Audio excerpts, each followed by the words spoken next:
afternoon, everyone. I'm Indrila. I'm hosting this webinar. On behalf of Institute of Economic Growth, I welcome you all. I cannot see you, so but as a host, it's my duty to tell you to sit comfortably and enjoy the talk today. And I also welcome our panelists, Dr. Naushad Forbes and Professor Kaushik Basu, and Professor Ajit Mishra, Director IEG. He will be moderating today's session on unlocking the Indian economy. Just to let you know that we have 76 attendees at the moment, but we are expecting more. Till now, we have 125 people who have registered. So, so we are starting. So people will, come and join. There will be more. So for the attendees, so we will have we have disabled chat. So the questions should be coming to through the question and answers Q&A format. So please participate. So now to Professor Mishra. Thank you. Thank you. Let me get this. Thanks, Anila. Again, welcome everybody. I'm Ajit Mishra. I happen to be the director of Institute of Economic Growth. And a particularly warm welcome to both Naushad Forbes and Kaushik Basu. Just to let you know, both have very strong association with IEG, both present and in the past. Naushad is currently one of our trustees, and he was also a part of the Founders' Day celebrations. And Kaushik has been, well, on our governing body for quite some time when he was the Chief Economic Advisor. And besides that also, I think he had given some lectures at IEG and has had a close relationship. So it's right that we begin our webinar series with these two gentlemen.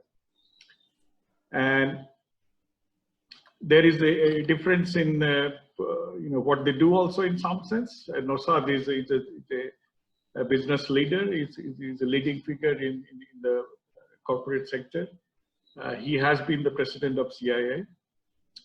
Kaushik, as we know, has played many roles. And I'll have to be careful because he was my supervisor and a good friend, so I might say too many things. But he has been a policymaker, a policy advisor. Let's put it that way. Chief Economic Advisor to the Government of India, then Chief Economist at the World Bank, and now back at Cornell. So it's wonderful to have you both. And I think also in some sense, it's the right time to be talking about unlocking the Indian economy. So I'm just going to put a little bit of, just a couple of minutes as a way of introduction to the topic, not just the speakers, before I let the floor over to them. So when we talked about unlocking the Indian economy, obviously it's got, we can answer or we can approach this problem at different levels. So first one is the immediate relevance. We're in the third lockdown, so that's in India. And that's why the term unlocking is coming in. And it's again, there are some, we can only speculate whether it's going to end or whether it's going to partially end. Some states have already extended, or at least one state has already extended. There is talk of the lockdown going beyond that. But even if we come out of the lockdown officially, it will still be a lockdown of some sort in terms of what others have described as a shutdown. So people unwilling to work, people apprehensive, people in a panicky state, and things like this. So that's something again we're probably going to address. So in the sense, when is it the unlocking starting properly, well and proper? What is the extent of this unlocking? Is it going to be very gradual? In fact, this is a question which came from Monash, Australia, from Professor Ranjan. Is it going to be a gradual one, the unlocking process, or it's going to be a sudden one? And then how robust it's going to be? Supposing we open up, 30, 40% or 50% of the economy, and suddenly we see another spike, another shock. What do we do? are we going to have a robust opening, or we're going to again go back to our lockdown phase? So these are the things we'll probably, will be playing on the mind. And again, the medium term. So unlocking in the medium term is also very crucial. So supposing we start off, when I say medium term, in economics, it could be anything, but in our context, it probably we're talking about months. So a few months from now. What will be the constraints when we try to unlock it? Both on the form of labor, because we know labor has moved quite a bit. And again, as I said, the risk of, having a full-placed factory line is very, high. So that's going to be an issue. And again, there will be issues of credit and credit flows and capital. So there will be several constraints along the way, and supply chain, not to forget the thing. And then they're probably quite interesting, and that's where our panelists will probably also be asked to comment on, is the long term. So because when we say unlocking, typically we say unlock the potential, right? So in some sense, as people have already started talking about, are there any opportunities in the long run? Could this be used to, unlock some of those potentials or some of those, advantages that we might be having? So in some sense, we can see that there is plenty to talk about. So I'm not going to take any more time. So we are roughly, an hour and 10 minutes or so, but I've kept that extra 15 minutes from an hour because, in case we have internet problems, in case we have shutdown and things like this, I want to keep a buffer of 15 minutes. So I don't know who is going to start. So our speakers will probably talk to us for 10 minutes or so, and then we throw some questions at them. Kaushik should start. Well, he raised the hand first. I didn't raise, I was pointing to Naushad, so it was completely misread my gesture. Okay. Sure. But I'm happy to start, yeah. Thank you, first of all, Ajit, Naushad for being here, Oindrila for organizing and hosting this, and to the Institute of Economic Growth. This is what a bizarre, unexpected world. And this is a topic which was the furthest from my mind in my slew of research areas that I was working on. But sitting in Mumbai now, I've got into it in a very deep way, really. I'm taking in as much information as possible. It's a very, very dangerous time. It's a pandemic which we don't fully understand. COVID-19 is new. Epidemiologists are grappling with it. Economists are grappling with how to handle our moves to control this, its fallout on the economy. Let me begin straight away, and before I come to the lockdown, to point to one psychological element which I'm increasingly getting concerned about: talking to friends, relatives, people, policymakers. I have been in a lot of discussion over the last week with policymakers. We are reading the risk wrong. The risks are big, but my feeling is we are very often reading it even bigger, and for a very, very specific reason. The human mind, psychologists have written a lot about this. We read risks depending on how the information comes.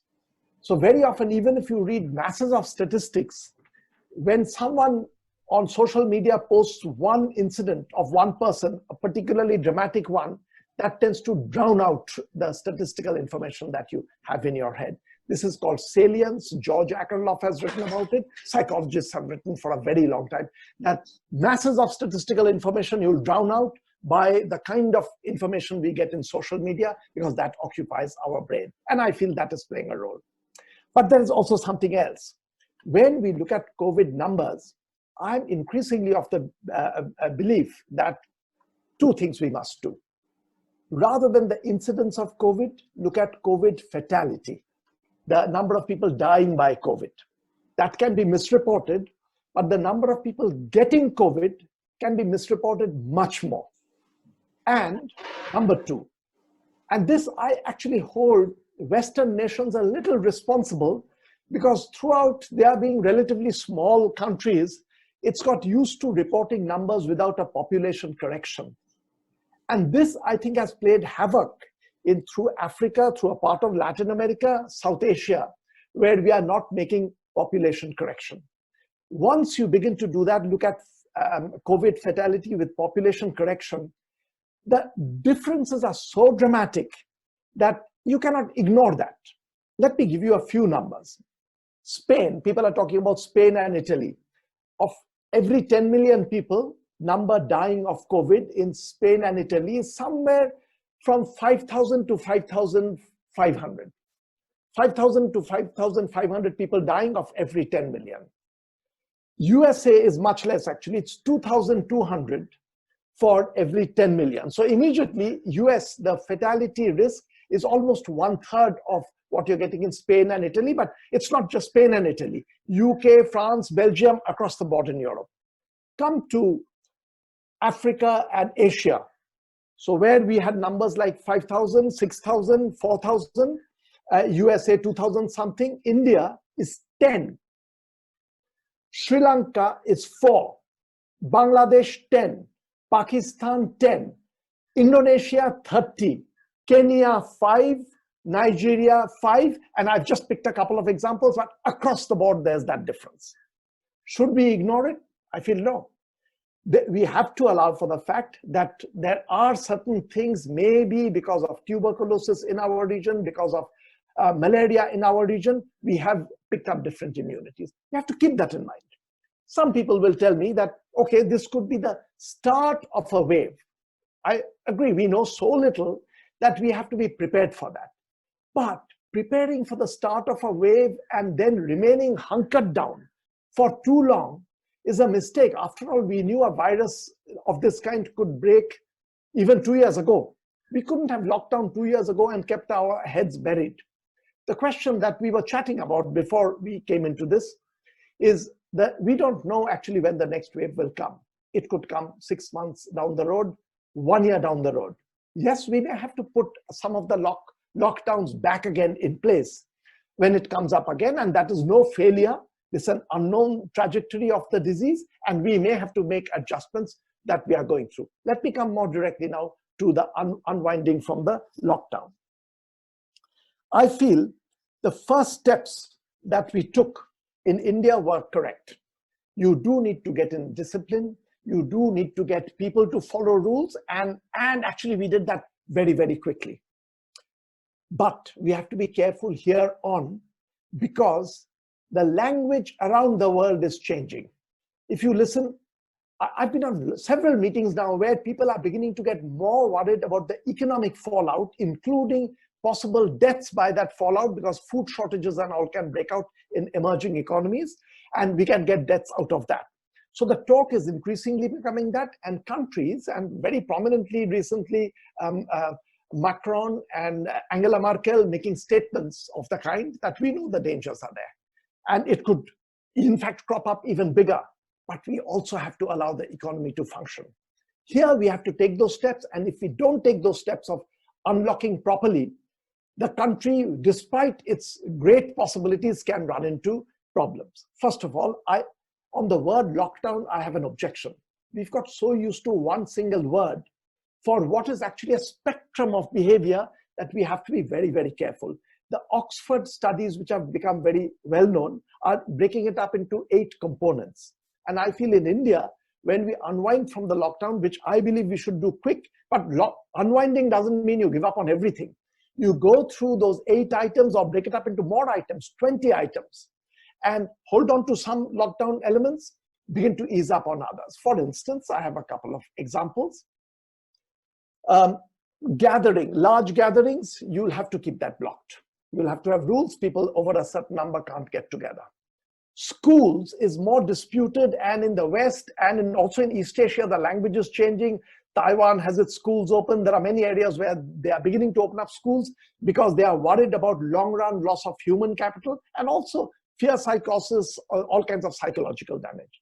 But I am of the view, because of other pandemics I've studied in the past, you will have to keep schools closed for some more time in India.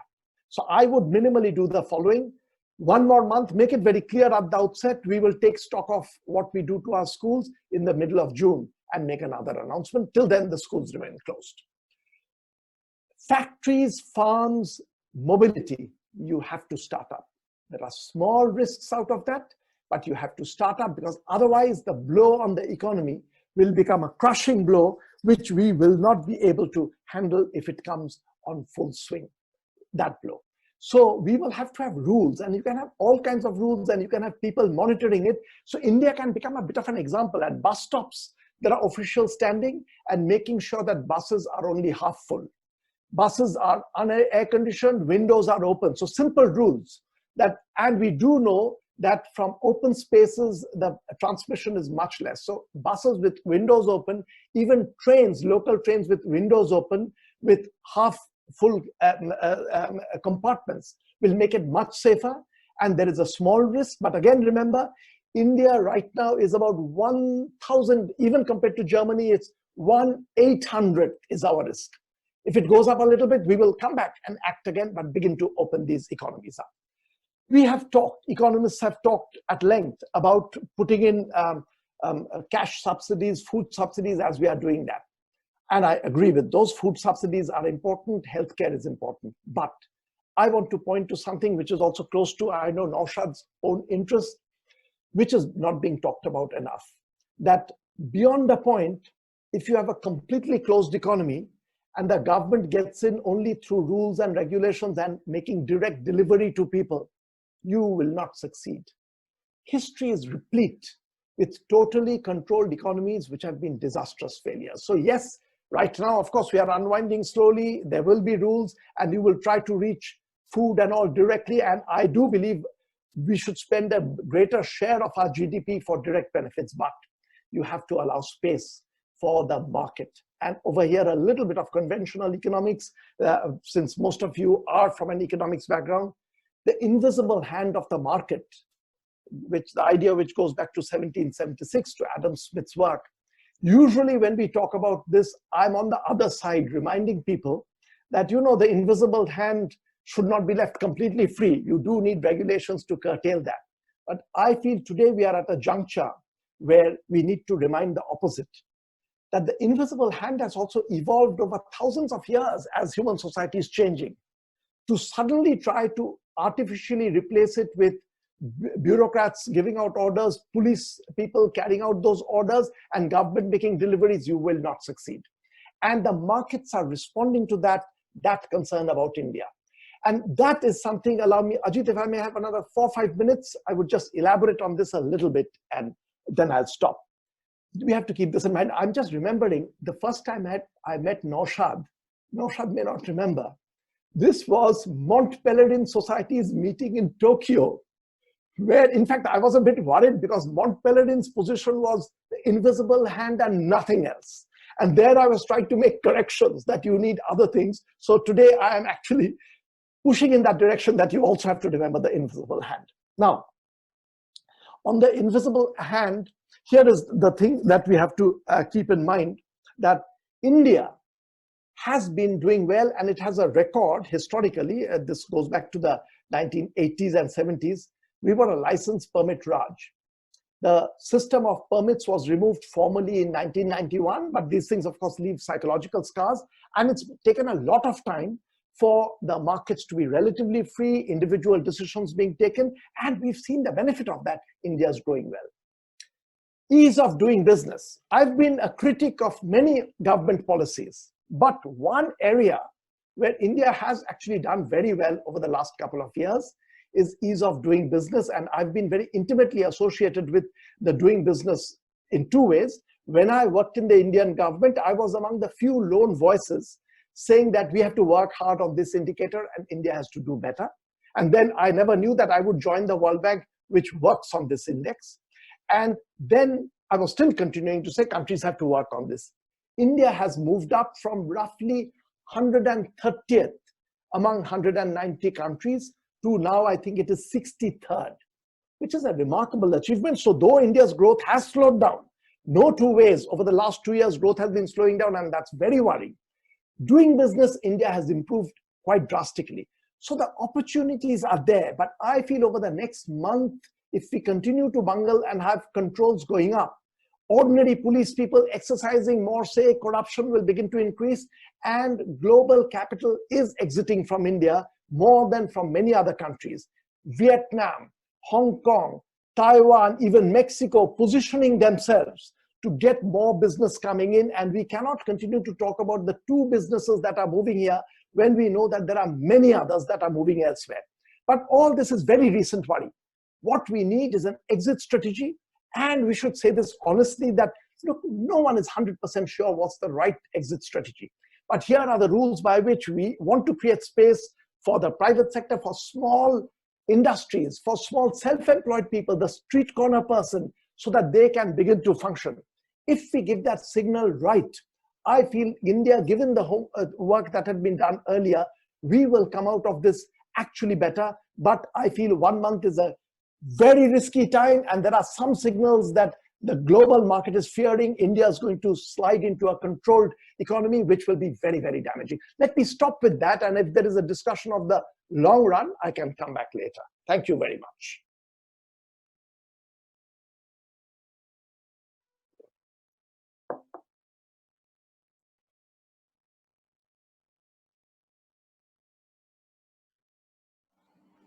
Okay.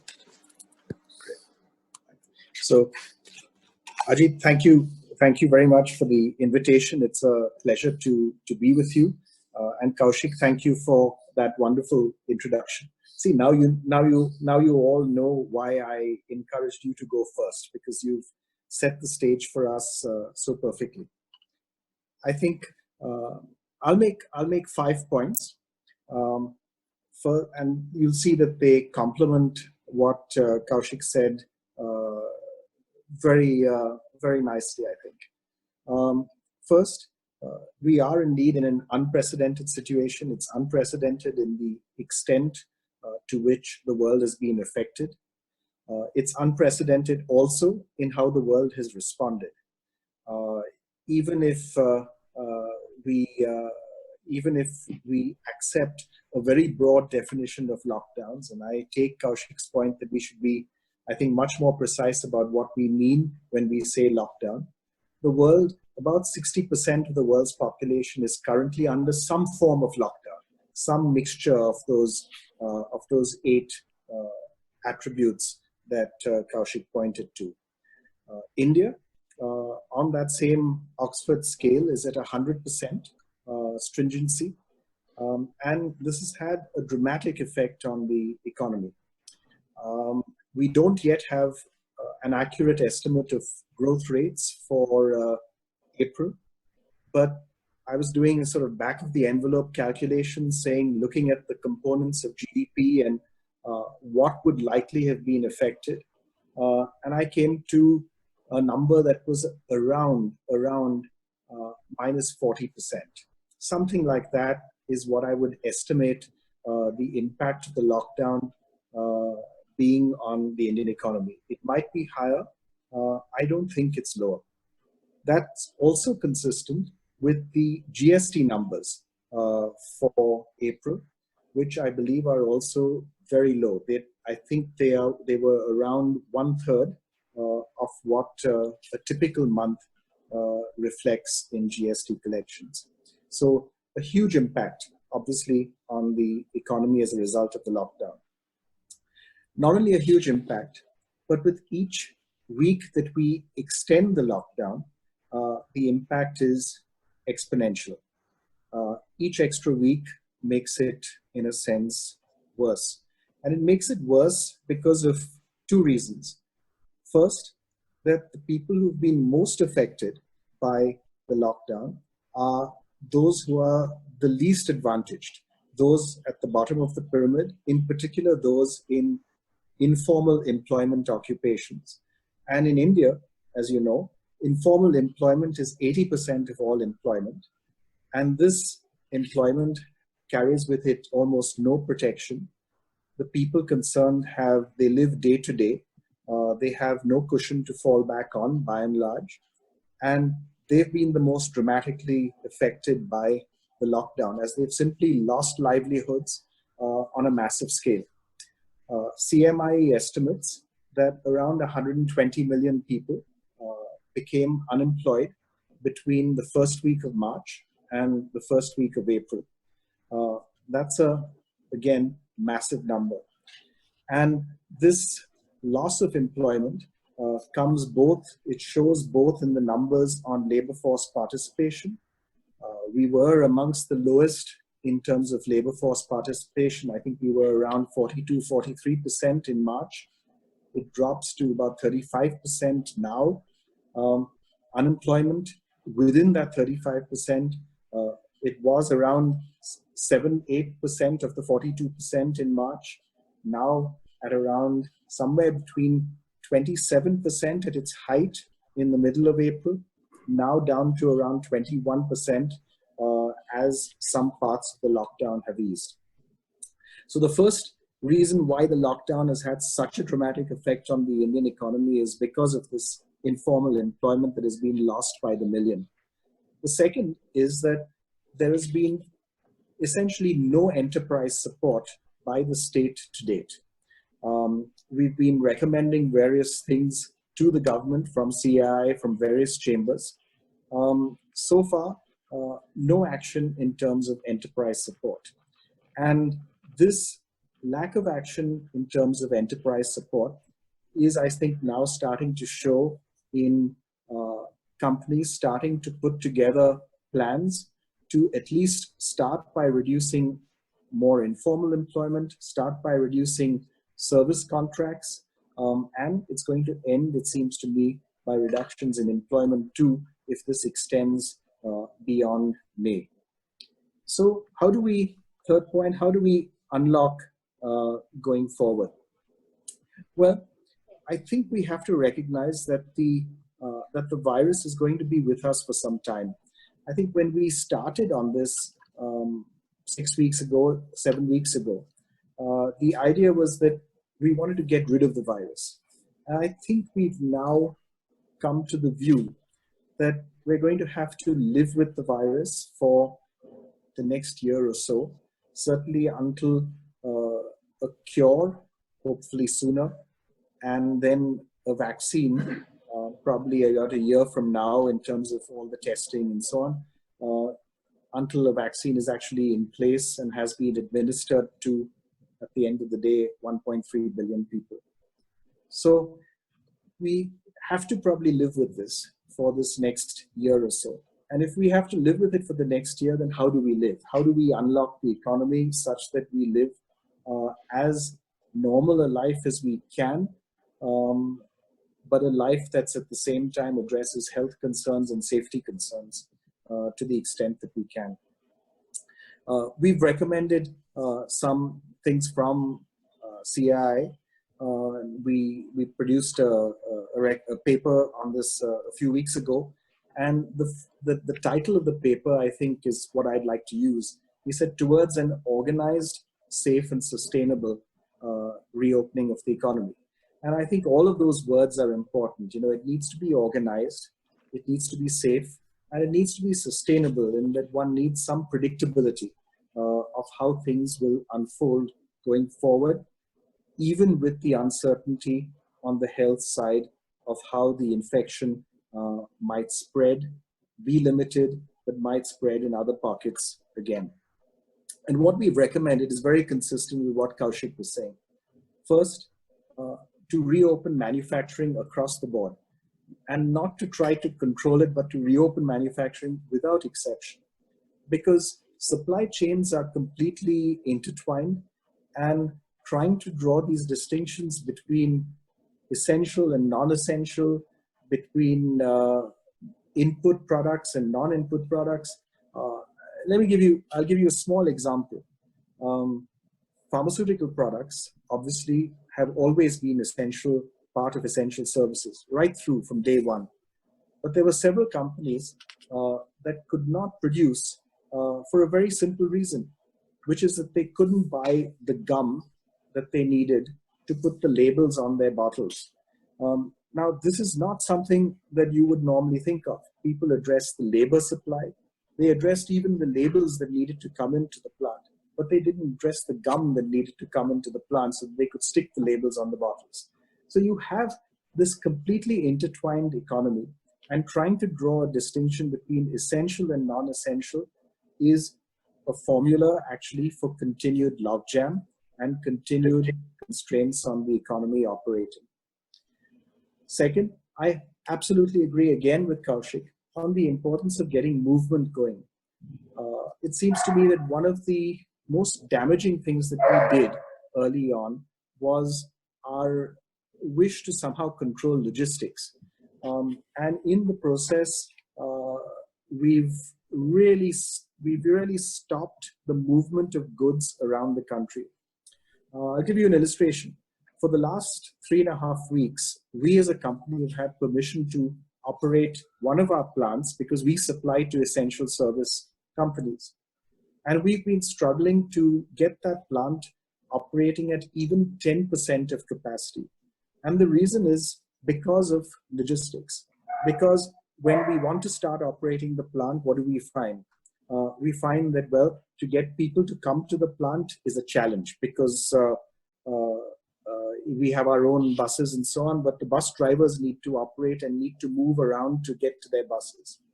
We find it a challenge to get packing material into the plant. Then we find it a challenge to get the packers into the plant. And then we find that we have to walk our way through every shipment that goes out from the plant, police station by police station, as the truck crosses various district boundaries.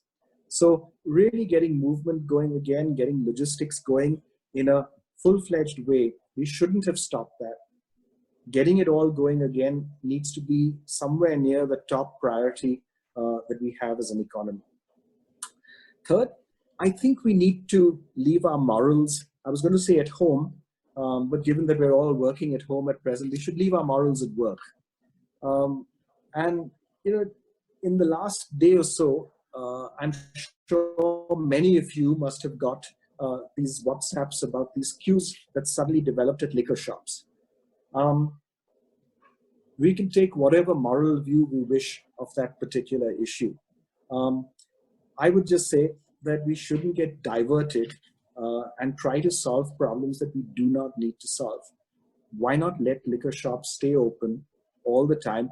If people wish to go and buy their liquor and drink, leave that to people's choice and leave our morals aside as a separate issue and an issue that is not connected with the overall health issue. Ensure social distancing as opposed to, and if you actually compress things, if you keep closing shops, what are we going to have the next time? The next day that the liquor shops open, you'll have another long line of people.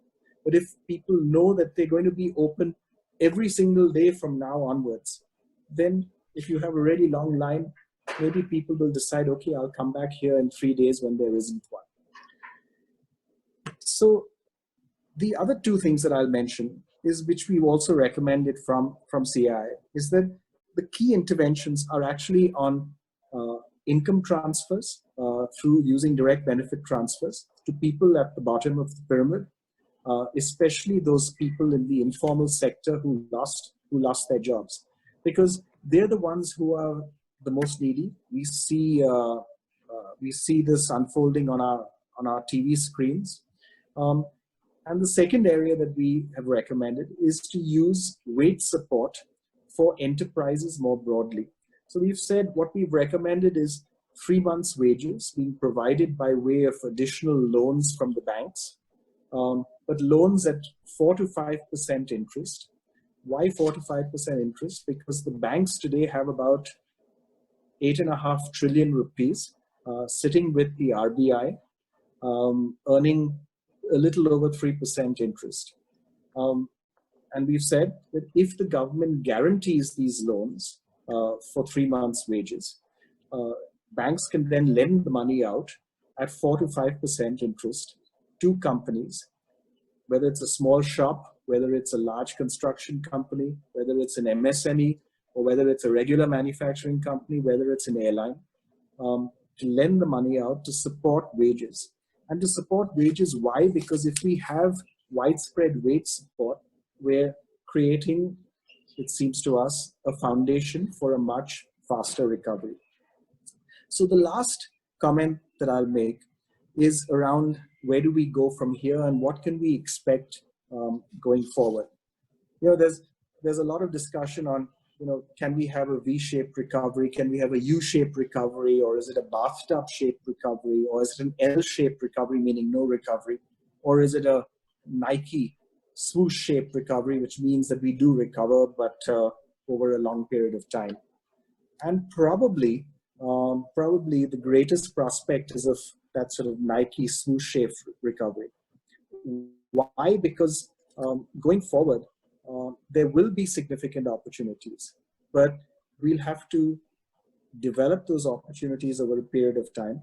And while we're developing them, there will be several attractive parts of the economy that will not be operating. Travel and tourism is the most obvious. It employs large numbers of people in the country. And that is something that is not going to exist for many months, maybe even for the better part of a year. And until we see something replace that as an economic activity, we're always going to be below where we were last year. Do I think that there's long-run potential for India in a new emerging world? I think there is actually great potential. I have many friends in different industry sectors, and across sectors, there's lots of anecdotal evidence of them getting inquiries from companies in the US, in various countries in Europe, from Japan, saying, we want to diversify away from China. We want to locate manufacturing somewhere else, asking for offers, etc. And it really depends on our own effectiveness in tapping those opportunities and going after it in as aggressive a way as we can. So I think seeing our future as one of being integrated with the world, of trading with the world, of letting the world be active in our own country, and of us being active in more and more countries around the world, is something that we, I think, should take away from this entire crisis, because I think it will be an opportunity that we will have for a short time. And as Kaushik, I think, very, very accurately pointed out, we should not assume that any of that is a given. We have lots of competition. Lots of other countries have exactly the same idea of attracting these opportunities that are being thrown up as people diversify away from China. We need to place ourselves better using our natural advantages, of which we have many. And a last comment, just to, I think I didn't have it in my original notes, but just to fully support what Kaushik said also, I think looking at how the lockdown has rolled out, the logjam at the last mile, when you try to control things with instructions coming from Delhi that get interpreted in a somewhat different way at the level of each state, and then get interpreted at a still different way at the level of each municipality, and then get interpreted at a yet different way at the level of each end policeman. I think we have to learn from this experience that everything that we've done post 1991 in moving away from a controlled economy is the only way in which we're going to have a vibrant growth rate. You know, I remember very well, Kaushik, meeting you in Tokyo at the Mont Pelerin meeting. And I mean, I think we both shared a degree of shock at the rather scary group of people that we met over there, who were so strongly free market oriented. But you know, if you want to be a convinced interventionist, you should go to a Mont Pelerin meeting. If you want to be a convinced free marketeer, you should come to India, because you see, I think, the benefits of a free market and the damage that controls can do to the economy and to our own economic prospects. Thank you, Naushad. I don't know where to start, actually. I've got so many, and then the numbers on your screen keep going up. But on your last point about the market, let me just you on both of you a little bit. You see, on the other hand, also we know that during crisis, markets don't work very well. Stiglitz had a piece also recently, and he has been talking also. And some of the clear examples are, the way So the markets didn't have, could not, in some sense, it doesn't produce enough signal that PPEs will be produced, or that, other instruments, because, it's impossible to have that kind of market mechanism which will provide solution to this thing. So it has to come in. And also the income generation, as you rightly pointed out, that since we're going to be dealing with huge, income transfer for quite some time, and, on different fronts, so the state is going to play a role. So the temptation is always there. So how do you decide, where we draw the line? If it's a government which is, inherently pro-market, I can understand. So they will try to step back whenever they think an opportunity that the market can do. But if it's a government which is, I don't know, control lobbying in some sense, then it's going to be exactly the opposite. So they will look for an opportunity where the market is not going. So they will have their diktats in place. So should I go first? Go ahead, and now after you. Yes. Your turn now. So very, very quickly, and then I think Kaushik will give you a much more economically sensible answer. I think the burden of proof has to be on intervention. So I think unfortunately we sometimes in our country approach it the other way around. We sort of say that the market has to prove that it works, as opposed to the intervention has to prove that it works. So take the example that you mentioned, Ajit, of PPEs. Right? So if PPEs are in short supply, how do you ensure adequate supply of PPEs? It seems to me that the way to ensure adequate supply of PPEs is actually to use price signaling. If prices go up for PPEs, more and more companies will actually produce and make PPEs available. That's what a market does. It sends price signals, which ensures that supply equals demand over a period of time. Now, does that mean that one does nothing to intervene? No, I'm not advocating that at all. The state can certainly step in. Industry associations can step in. You can have open source technology and designs for PPEs, which is what we've done. You can identify textile companies, as we've done in India, that never ever had thought of making PPEs, and say, listen, this is the spec, this is the design, you have ample capacity available. Why don't you make PPEs and supply them around the country? So you can do all of those things, but still relying on the market and not saying, I will control the supply, I will be the only buyer as the state, and I will then distribute PPEs to all the hospitals and all the needy groups in the country. So it seems to me that relying actually on the market to the extent that one possibly can, and intervening only in those areas where you actually have a failure, is the way one should go, instead of trying to go about it the other way. Let me, if I may add something to this. A complementary point is that there are indeed areas where the market fails, does not on its own deliver. And I do believe the state has a huge responsibility there. And one direct thing is inequality. I believe there should be taxation and transfer a fair amount, because there are a whole lot of people who are born poor, and you have to make corrections for that. That's number one. But there are also, we know that environmental problems, there's the commons problem where the market tends to fail, so you have to step in. But my point is, you should not prompt market failure because you want the get control over the movement of the market. And there is a certain amount of joy in this control. So once you begin to feed into this, people do that. And in a situation like today's, where some of the disruptions on the market are caused by policy, but it's also inevitable. Like some of the lockdowns will immediately have the market malfunction, and that is the reason why I do believe that the government providing cash support, providing food support, these are necessary. These are some market failures which will take place. And really, when Naushad was speaking, I was just thinking, some of the suffering for the masses have been so massive. I mean, I deal with it in a dreadful way by not looking at television when they show some of these sites, but that's been dreadful. You do want actions over there where the state has to come in directly. But my thing, and I think we are on the same page, which is very heartening for me, is that if you overdo that and begin to stop functioning where the market and over here the interest of the private sector and of the very poor are the same. If you strangle it altogether, the private sector, and try to get the state to step in, the suffering is going to be huge. One more thing, Ajit, I'll point out, you know, the COVID deaths and economy, it's very often being posed in these terms.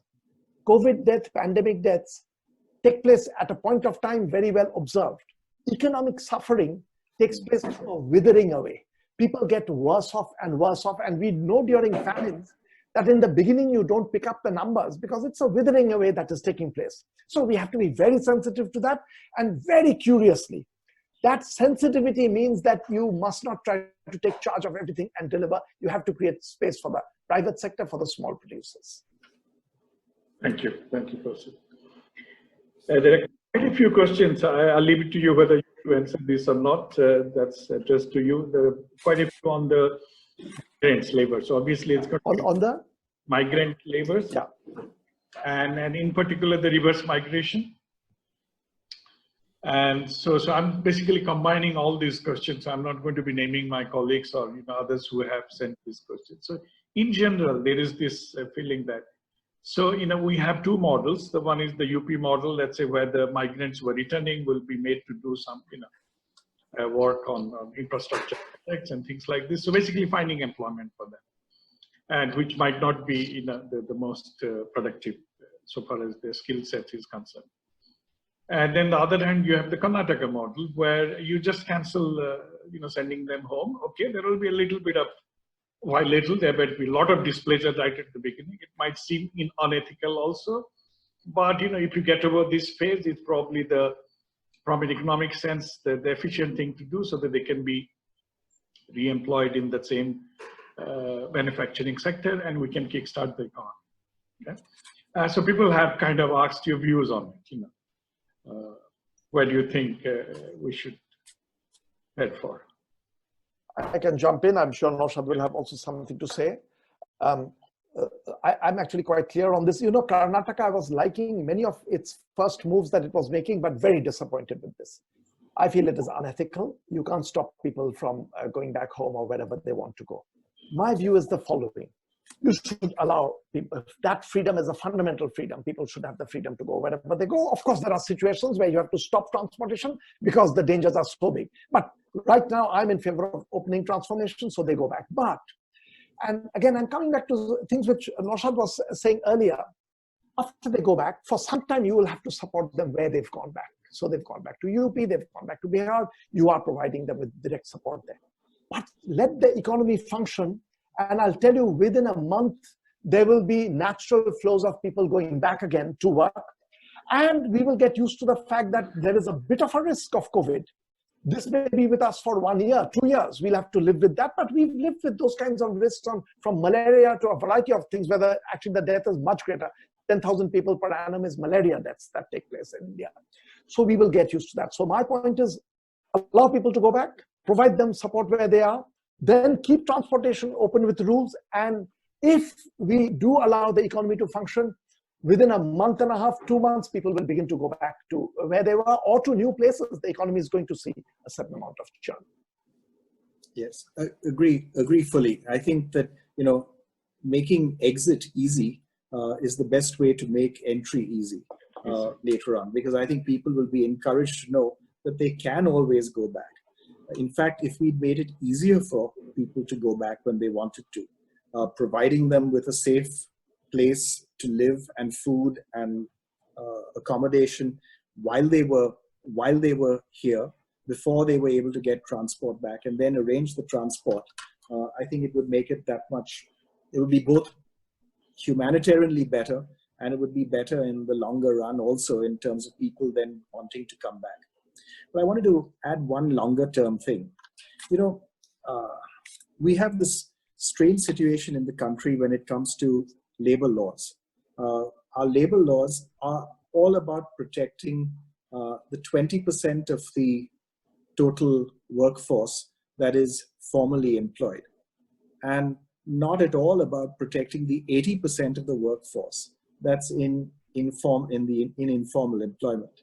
And I think we should use this as an opportunity to address this, because you have 20% of the workforce with almost complete protection and almost no flexibility. And then you've got 80% of the workforce, which is the part that's growing, with almost no protection and complete flexibility. And we need to convert somewhere in the middle, where the formal labor contracts and the people in the formal sector get less protection and there's a lot more flexibility. And the people in the informal sector get some minimum protection, whether it's some kind of employment insurance or whether it's some kind of health insurance, and it will come at a cost. And that's a cost that we as a society should be willing to bear. Ajit, can I jump in with? Yeah, I was going to invite you, Kaushik. I was going to invite you. Okay. Actually, I fully agree with this. And I just want to explain a little bit that, labor laws, I felt the same way. And whereas I do feel very troubled about the inequality in India, and there are some ways in which we should try to tackle that in a big way. But labor laws, the way we've handled is misplaced, I believe. The Industrial Disputes Act, trying to protect organized labor firms, basically it's with firms with more than 100 workers and some firms with more than 50 workers, trying to protect them creates a dual system, very, very unfair. And I feel in the long run, it doesn't even protect the labor that it is supposed to protect, because labor becomes a less attractive input and firms will try to replace labor with other things because of the law. And here is one politics of the law people very often don't know. The main law, as you know, is the Industrial Disputes Act of 1947. What people don't know is that became an act before 15th of August. So we can actually change it as a British legacy in some sense that is being changed, and not something that we had done after the 15th of August. Is it common knowledge or it's... It's common, you can check it up. I mean, it's well known, but people, when you say 1947, you assume that it's after that, but it is actually April 1947. When get rid of this colonial law. I agree with you. Yeah. Okay, these again, quite a few, so I'm going to club again some together. So we get the sense from both of you, and that, that in some sense the goalposts are changing. In the sense, initially, as Naushad pointed out, the idea was to contain everything and become, virus-free. Maybe what New Zealand can claim now, but that's not going to happen. So we probably are prepared, more mentally more prepared now than 2 months back to live with it. And in fact, some politicians have also said it. I think that the Delhi Chief Minister also mentioned this. Yeah. Can I, pick your brains on the operational means, and that's related to your the risk assessment or perception thing you mentioned, Kaushik, right at the beginning. So can we intervene? Can the government intervene in some sense? Because right now it's scary. I run a very small institute, let's say IEG, with 100 odd people. Reopening I'm getting nightmares.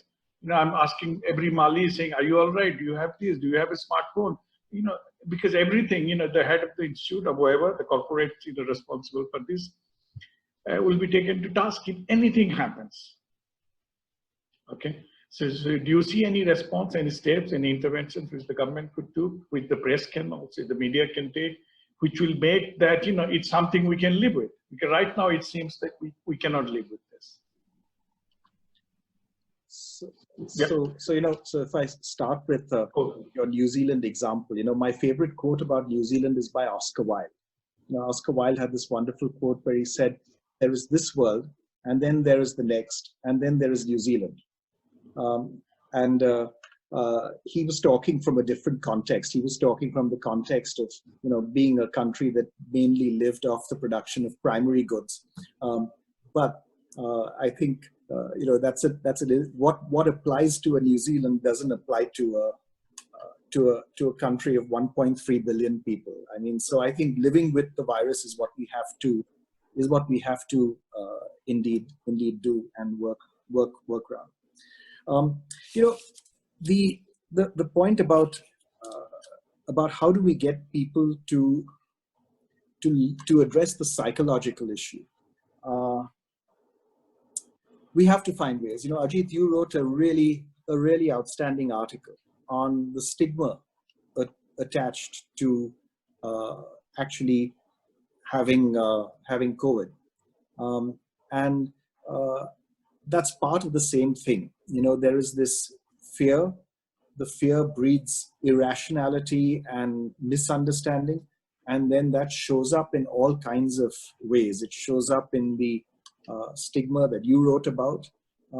It shows up also in people having all these, these weird things that, okay, well, the head of the institute will somehow be responsible if a single person gets infected. I think we're moving away from that. Because, for example, there was someone at Niti Aayog the other day who got infected. So, does that mean that the chairman of Niti Aayog, we all know who he is then responsible for the individual who got infected and is somehow to be held accountable for it? So I think we're moving away from some of these wrong notions of responsibility, and then saying, let's address a health crisis as a health crisis. Let's do what we can to contain it. And it's the whole issue.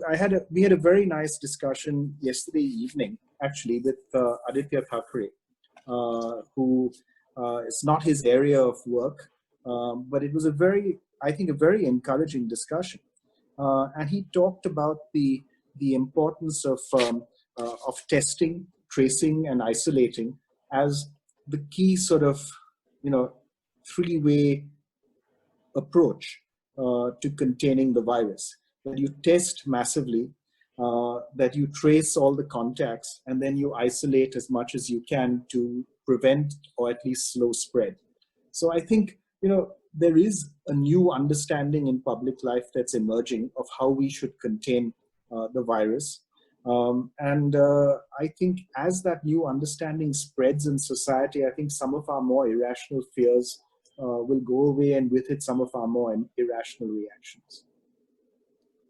Ajit, if I may just add to this, the point that you're making with even Institute of Economic Growth, this is actually a very, very genuine problem. And I feel it's happening in politics as well. Any chief minister does not want to be the first one to step, trying to create space, because if after that there's a small increase in numbers, people will come tumbling down and say that, look, you caused it. So there is a mindset problem, and I can see if you're running an institute or you're running a company, and there is the Niti Aayog is a very good example, something little happens, people will say, look, it's all your fault. So the problem really is in the mindsets.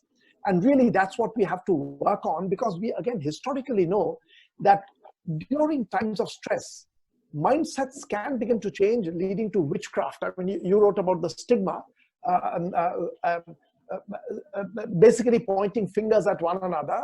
For me, the favorite one, which I've talked to my students a lot, is old Czechoslovakia that Václav Havel wrote about. Everyone pointing fingers at everyone else, and you locked down in fear because of that. The McCarthy period in the United States. What do you do about that? I feel really this is one area where thought leadership is important. Political leaders, corporate leaders, academics, journalists have to begin to write that we have to get out of this mindset. The person who tries to ease up a little bit, in case something goes wrong, you don't go tumbling and say you've caused it. You have to take these small risks, otherwise we are going to paralyze society together. And there are these, like the McCarthy period in the US, there are historical episodes where we've done that. And we know in the case of McCarthy period, it was a couple of political leaders, couple of Supreme Court judges, very brave, bold, who started speaking out, saying that we cannot behave in the manner that we are doing. So we need thought leadership in this case to break out of this jam. Okay, I think we're going to take two more questions. One is, because we are running, we have about 14 minutes left. So one is about an nitty-gritty of how we plan the revival in terms of emphasis on sectors. Naushad mentioned there will be some sectors which will be very difficult to open up, and even if we open up, it's not going to be anywhere near its half capacity. Also, tourism and hospitality sector. And you also made some suggestions that we do need to probably find substitutes, other economic activity which will kind of fill the gap. So there are quite a few questions now saying, could you elaborate on that? What could be those activities? And at this stage, can we replace it with similar ones? Or can we extend on some other sector, for example? Can we replace it with what? I beg your pardon? No, in the some extending some other sectors. So it's so these kind of, I'm just clubbing it. So basically there is a worry that, when we talk about revival, we know that there are some sectors which are not feasible, we cannot revive them beyond a certain point. So I'll have Kaushik, would you like to go first? No, go ahead. I will also say something, but go ahead. Sure. So it's a tough call on how do you address an airline at the present time. I mean, it's it's very tough. How do you, because probably, what is the length of time before they will even be able to start operating, and when they start operating, at what capacity will they be able to operate, simply because the demand is so highly limited.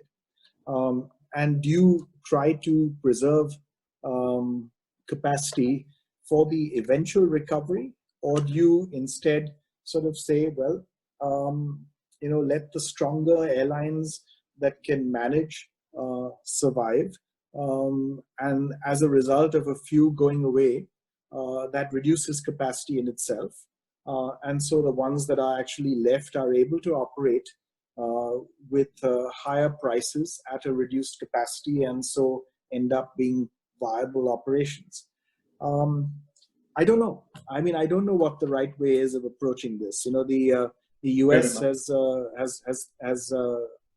offered these huge support programs for the airline industry in particular. I think $30 billion or something is the number that I've heard. And how do you do it in a way that's humane as far as the employees of the airline is concerned, and how do you do it in a way that where if you have a decent business, it can at least survive and hang on for a period of time, and then come back slowly and then build again over time. And that's probably where you need to have some kind of a loss pool arrangement, some kind of a restructuring, a one-time restructuring backstop that's provided maybe by the government in the form of additional credits, but where the equity owners would actually lose out as the company gets restructured, and as it then starts becoming a more viable entity going forward, it gradually recovers. I think the hotel industry will do better than the airline industry, but the airline industry is going to be really tough. Ajit, one nitty-gritty point to this, and one slightly more longer run one, is some simple rules I feel can protect. There's going to be turmoil. There will be many sectors which will be damaged. The way we come out of this, the economy is going to look different. So it's a quick, the world is anyway evolving, this is a very quick evolution. Over 6 months, 1 year, there'll be sectors that will die out, others will come up. But some of them with some intelligently designed rules, I feel you can protect a little bit. Airline, if you make a rule that it has to be half full, every alternate seat empty, what will happen is, first of all, people will feel more comfortable and the demand will go up. Fares will go up, and you don't try to control that. But that will make the airlines more viable, because the demand goes up, it feels safer.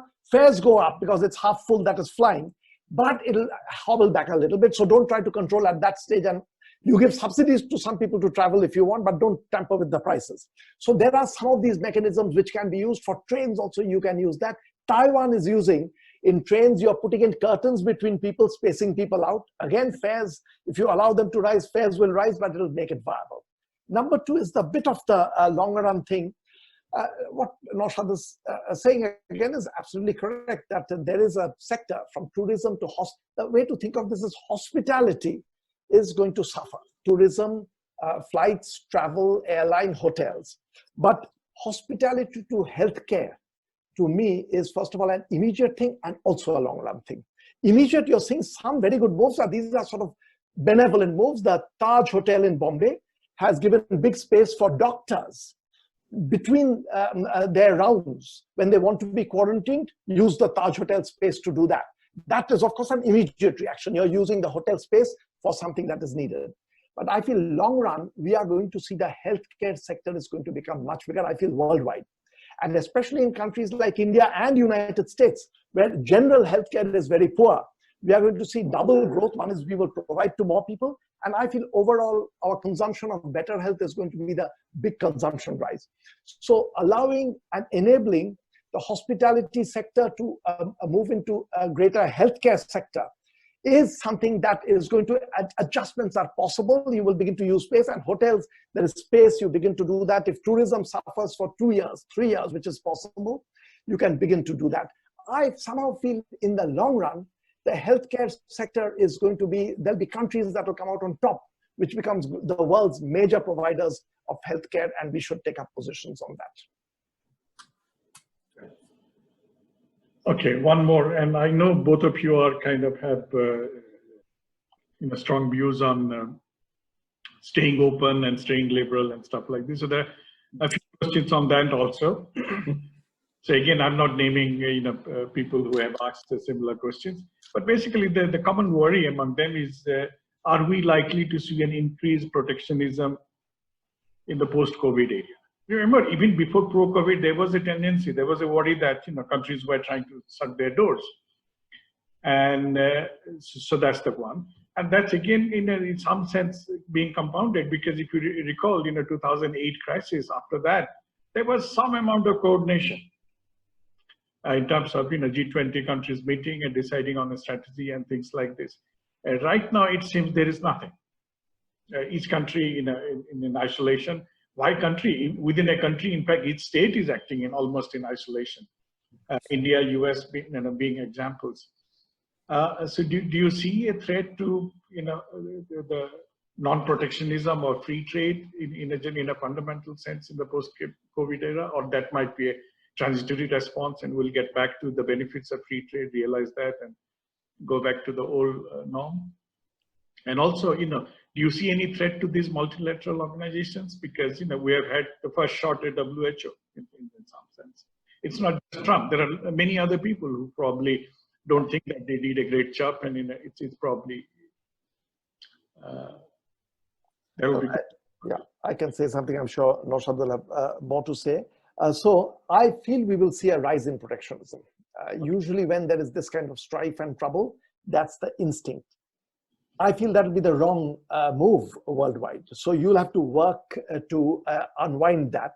One sector where we may actually see some increase is outsourcing as a business, which is a form of globalization, because the world is becoming tech savvier with this kind of thing. So we may see a rise there, but otherwise there's going to be a rise in protectionism.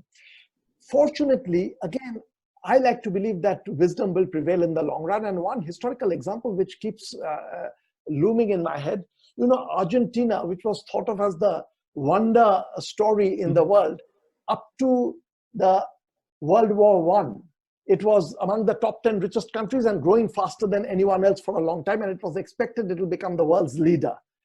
After World War I, when protectionism started, Argentina was the worst form of protectionist. They became the hawkish country, and there are two mistakes: protectionism and the lack of science and education, where United States was investing in a big way, round out the story of Argentina. And I think there is a lesson over there. There will be an instinct, and unfortunately, global leadership is lacking in this. We want leaders to say that, look, we have to fight against protectionism in this situation. But so I don't know exactly which way it will go. It's going to rise in the beginning. I like to believe that there'll be wisdom prevailing, and that will go down, and we will move once again to a reasonably globalized world.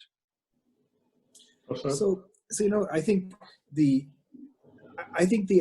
current things that we're seeing, where people become more and more insular, is understandable. It's a reflection of fear, and it's a sort of, look, this disease came from overseas. So what do? You try to close borders to travel, borders then to goods, borders to and then you say, okay, interstate movement. So you try to close state borders. You then say city borders, and containment areas, and then your own home. So so you retreat into a smaller and smaller environment, because that's where you feel secure and safe. And I think it's a natural process. But I think as we go along, and as our minds adjust to the current reality, we'll start moving out again. How far we move out and how fast we move out will depend on leadership. Not necessarily only political leadership. I think it can also rely on thought leaders, as Kaushik pointed out for the other question. It can rely on what we do as academics, what we do in industry, what we do as teachers. I think these are all ways in which we can model the behavior of the world that we would like to see. And if, as people start seeing people moving around without dramatic consequences, I think we'll gradually start getting back to normal. You know, WhatsApp is a great source of jokes, as you know, and there was one that came around this morning, since you mentioned Trump. There was one that came around this morning, which is a photograph of Trump walking along the road, and he's depicted about to step into an open manhole. And it was there with the caption, "One small step for a man, one giant leap for mankind." Yes, that's a good one. Adila, do you have anything? I must give 2 minutes to my host. I've been monopolizing. Hello, Andrila? She's not responding. So my last question. Oh, she was muted. She's just unmuted. No. Okay. No, I don't have. No, please go ahead. I don't. Okay, last one, Kaushik, Naushad. Are we going to do, this is something which Karan Thapar asked me. Okay, so are we going to do anything which is fundamentally different, or after the crisis we'll be back to the same way we used to be? Difficult enough question that I'm pointing to Naushad for the first. Yeah, I don't know. So you know, I think what happens. I mean, okay. So here's my comment. You know, when we, you know, everyone tells you, look, you shouldn't waste a good crisis, etc. All of this stuff is there. I think, unfortunately, we normally do, and I think normally, while we're in the crisis, we think the world after the crisis is going to be very, very different. But I suspect it ends up being less different than we thought it would actually be while we were in the crisis. That's good most of the time, because we go back to a more and more normal way of living. But it's bad if we do not use this as a way of addressing things that really need addressing. So like that labor contract, you know, a new labor contract, I think we should say, this is an unacceptable way for us to live as a country. We need to address this. And if we don't address it now, when everyone is aware of the issues that this causes, we'll never address it. The same in terms, and it's part of the same thing, the same in way, you know, that you take our wealthiest city in the country, which is Bombay, yeah? And you take half the population of Bombay living in slums, and you say, this isn't acceptable. This isn't an acceptable way to live. So it's something that we need to address. And if the only way of addressing it is that people will have to pay more by way of a salary for domestic service, yeah. People will have to pay more for informal services. And we have to pay more for those informal services as a way of then providing a decent place for people to live and transporting them into cities, etc. You know, the way the rest of the world has addressed it over many decades. But I think if we take the opportunity now to reset some of these fundamental things, it'll be wonderful. But I fear that the way we normally are is that we go back to living the way we always did. So good, I allowed Naushad. I was thinking. So I actually broadly agree that we, in the middle of the crisis, we get an exaggerated sense of how different the world will be. I do like to believe that on two dimensions, we will be actually a better world. One is, I feel the healthcare sector is going to improve. People will be buying longer lives rather than more cars and homes. I feel that will be a bit of a change coming. Number two, I feel the global inequality level is intolerable. And this will give us new ways of thinking of how do we tackle that without crushing the economy. So I like to believe we will come out a little less unequal world. But I want to reinforce Naushad's taking advantage of his speaking, thinking of examples. Over the last 100 years or a bit more, there are at least 3 pandemics which were bigger than what we are facing now. I mean, who knows where this will go. Spanish flu, many times bigger, 1819. The 2 Asian flus, 57, 58, and 68, 69, also bigger. I mean, the deaths were several folds, about 8 times, 9 times larger than where we are right now. Were those markers of dramatic change? 57, 58, what happened after that? No. 68, 69, dramatic change? No. Even the Spanish flu. So on the whole, I feel we will come out very similar, but I like to believe that there'll be some sectors and all where there will be change, and let's hope change for the better.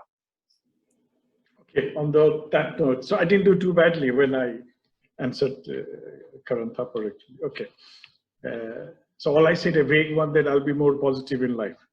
Yeah, that's a good motto. Yeah, that's right. Okay, so thank you very much, both of you, and thank you everybody who have been listening. You know, and it's a pity we cannot see you, but you know, thank you to all of you.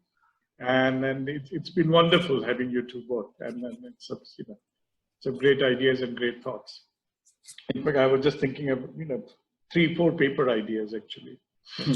One is market during crisis, labor laws, and you know, the reforms. And in fact, we didn't talk about it, but that's something which can be added to the center-state relationship. That's exposed quite a bit during this crisis. But anyway, we're running out of time. Thank you very much. Andrila, you can thank all of us. Yeah. Thank you so much as your host. Yeah, thank you. Thanks all the attendees also and the panelists. Thank you so much. Thank you very much. Thank you. Thank you very much. Bye-bye. Time. Bye. Thanks. Yes. Bye. Thanks, Naushad. Bye-bye. Bye. Thank you. Bye, Kaushik. Thanks. Bye, Naushad, Ajit. Bye.